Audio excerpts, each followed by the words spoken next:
Now, the two-day Water Indaba kicks off today under the theme Water Security and Provision, and it's taking place at Gallagher Conference Centre, north of Johannesburg.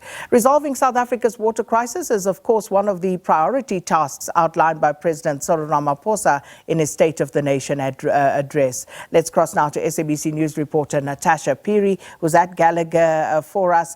Natasha, coming back to you there and just listening to some of the pertinent issues highlighted by our reporters across the various regions. So interestingly, in the Eastern Cape, it is that matter of a community that wants opportunities in the construction part of the dam. And we just heard from Makhala Masiteng in the Free State about some of the issues pertaining to water provision within the various municipalities and infrastructure challenges. I would imagine that these would find expression at the conference today and tomorrow.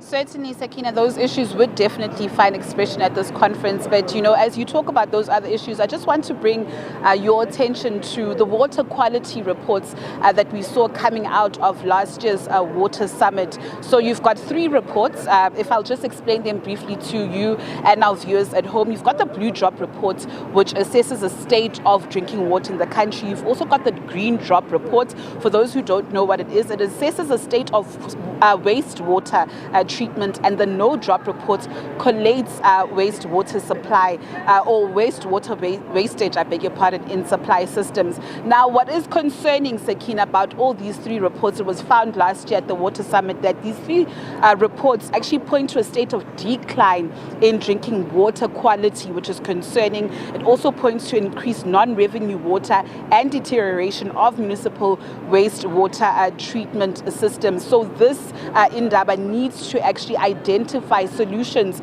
to the outcomes of these reports that actually were released last year. But Sakina, let me just stop there and perhaps just bring in the minister who just arrived right now, Minister Phemi Majwadina. Thank you so much for joining us on SABC News.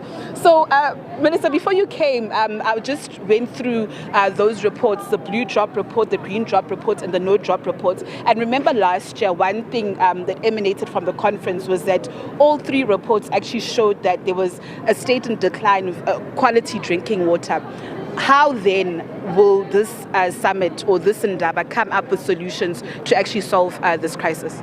Thank you very much to you, Natasha, and to the viewers. Indeed, you are correct that there's a sharp decline on the drops, and we are going to make another assessment in accordance to the Act. In November, we're going to release an updated assessment. Should it happen that the drops are further going down, it means we must employ another strategy altogether. It is not very good that we see the quality of our water dropping, but it all happens there where water is provided. And we are very much concerned about it, that there are certain municipalities that have really picked up, but the big municipalities, the metros, they are dropping the ball.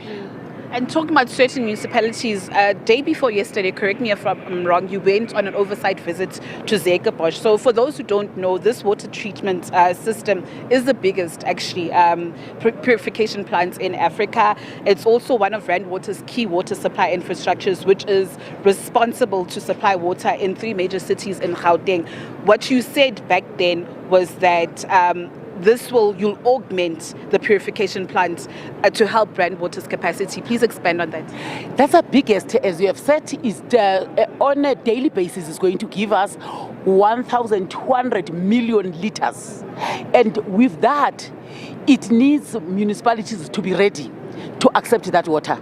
Because if it is that capacity, it needs a lot of reservoirs. But municipalities are running short of reservoirs. For instance, Johannesburg alone, it needs nothing less than 20 reservoirs. They are in a process of building 7. So it means even if we release that water through that huge infrastructure that is Zekerbosch, it won't have enough and positive impact to the ordinary citizens. Therefore, this summit today, this Indaba, must then assist us at what stage do we build partnership with other business and other private people to say, now here is water coming. Where are we going to play our role to ensure that we keep as much water as possible? Because that is what we want. Minister, another issue when you mention municipalities is municipal debt. Municipalities are not paying for water.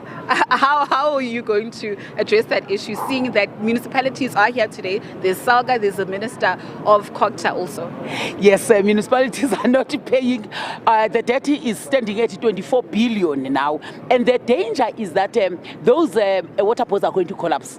Can you imagine when the water pots collapse, it means no water is going to be purified. Then we're putting the country into risk. What we have done already is to withhold the equitable grant or equitable share for them so that we can pay these water pots. But that's not an ideal situation, because if we withhold that, other services suffer. But this is the only way that we can do. The second one is to ask Kokta to give us a higher percentage in terms of the municipal infrastructure grant, that we ring fence a lot so that we can pay the water pots. That's the way to go. Otherwise, we cannot go on like this. It's not good. Another huge issue is water infrastructure. But I think one other issue that people don't really pay attention to is water leakages and how much that actually costs us.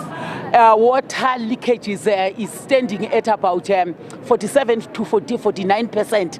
It's not good. For the mere fact that, Natasha, when you go down the street, you pass water running down the street, it tells you there's a problem. It's not a problem of water supply. It is a problem of water recirculation, because that water is not supposed to be on the street. It's supposed to be in your tap, in my tap, in the households, but it's just not there. So the leaks, the illegal connections, the wrong billing, those are the three major things. The vandalism of the infrastructure, the water tankering through the mafias. Though if we can attend to those, already we're working with SIU. We are going to arrest. We have already recouped 459 million that was defrauded out of water, and we are still going to go on in ensuring that all those mafias and those who are collaborating as officials with those mafias are going to be arrested. But we expect that partnership will be built by municipalities. That is why we have the partnership office, which is going to assist municipalities. Municipality of Fuleni, we are trying to assist that municipalities. We have been there for quite some time, but the situation is not improving. Hence, now we're saying, let's bring in the special purpose vehicle, people that are going to focus on the infrastructure, water and sanitation only, and money must be ring-fenced around that. Invest water sales money back to water infrastructure. Unless we maintain water infrastructure, we're not going anywhere. Minister, a name that we're all synonymous or that we used to as South Africans is, load shedding, because it's got to do with electricity. There's now water shedding, water outages. Last week on Human Rights Day, I was in Clarence, and they are always subjected to hours and hours of water shedding. When tankers have to come, they're subjected to, the water mafia, or water tankering mafia. For those who are listening from that community right now and watching you, what hope can you give them as a community that always complains that they have no water? I was in Clarence a month ago. I understand and know what you're talking about. We said municipalities must desist using water tankers. They can use water tankers on emergency, but they must in-source. But if they put that on private, it does not help the communities. And who bears the brunt is the communities. So we are saying to those communities, when we augment this water, as we are going to complete the maintenance of Lesotho, we expect that municipalities must have enough reservoirs. But unless there are reservoirs, we're not going to go anywhere. In Clarence, we have opened a water treatment plant, a big one for that matter. And what is happening now? The contractor there wanted to do testing, but the water tankers, they don't want to come there for that water plant to work. So that's the problem that we have. Minister, thank you so much for your time. Of course, Sakina, for those who are watching from that suburb of Clarence, hopefully there is light at the end of the tunnel in regards to their water woes. Of course, as you've heard the Minister, these challenges that were raised, that have been raised, hopefully there will be solutions that actually emanate out of this water summit. From me, it's back to you in studio. Well, thanks so much, Natasha Phiri, with the Minister of Water Sanitation there, and that's Pemi Majordina. And very interesting because on a conversation we had here sometime last year about the water situation in the city of Johannesburg, it was revealed that at that time around 46% of the water provided to the city of Johannesburg was getting lost, either through leaks or through illegal connections, as the Minister pointed out there. So that's our focus this morning on SABC News Channel, zooming in on the water challenges in the country.